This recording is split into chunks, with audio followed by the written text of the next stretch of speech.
रीवा की गुड़ विधानसभा सीट से कांग्रेस प्रत्याशी कपिध्वज सिंह ने हजारों समर्थकों के साथ कलेक्ट्रेट पहुंचकर नामांकन दाखिल किया।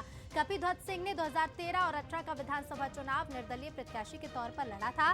बीजेपी और कांग्रेस प्रत्याशी को कड़ी टक्कर दी थी और दूसरे नंबर पर रहे थे। इस बार कपिध्वज सिंह को कांग्रेस ने अपना प्रत्याशी बनाया। इस सीट का सियासी पारा अलग मिजाज रखता है। यहाँ बीजेपी, कांग्रेस और आम आदमी प्रत्याशी मैदान में है।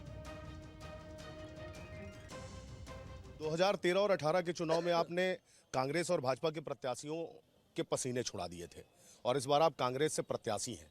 ऐसे में जनता का जनाधार, क्योंकि बहुत कम ही अंतर रहा है दोनों बार चुनाव हारने का।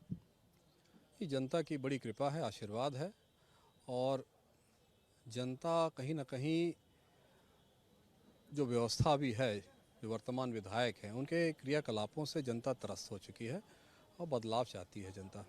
परिवर्तन चल रहा है, लेकिन प्रदेश सरकार की योजनाओं को गिराते हैं आपके विधायक। कहते हैं कि हमने टनल बनवा दी, हमने सबसे बड़ा एशिया का सोलर पावर प्लांट बना दिया, पर उससे गुड़ की जनता को क्या मिला? गुड़ की जनता को वास्तव में कुछ नहीं मिला है। 70% रोजगार के दावे के बाद भी आज स्थानीय युवाओं को वहाँ रोजगार नहीं है। जो भी रोजगार उपलब्ध है वो बाहर के लोग हैं, दूसरे अन्य प्रांतों के लोग हैं। क्षेत्रीय युवाओं को उससे कोई लाभ नहीं है। और बिजली की भी गुड़ विधानसभा क्षेत्र में इतनी घोर समस्या है। अच्छी बात है कि यहाँ के सोलर पावर प्लांट से दिल्ली की मेट्रो चल रही है, लेकिन यहाँ घरों की भी बत्ती चल जाए तो इससे अच्छा क्या हो सकता था। 3 प्रत्याशी हैं, एक 85 वर्ष के हैं, आप युवा हैं, युवा वर्ग आपके साथ में है, बुजुर्ग हैं, बड़े हैं आपके साथ में, और एक 25 साल का नौजवान भी है जो विदेश से नौकरी छोड़ के मैदान में आम आदमी पार्टी की टिकट से चुनाव लड़ रहे हैं। किससे अपना मुकाबला देख रहे हैं आप? देखिए, मुकाबला तो 2 ही प्रमुख दलों में है। जैसा आपने कहा कि एक प्रत्याशी 85 वर्ष के हैं।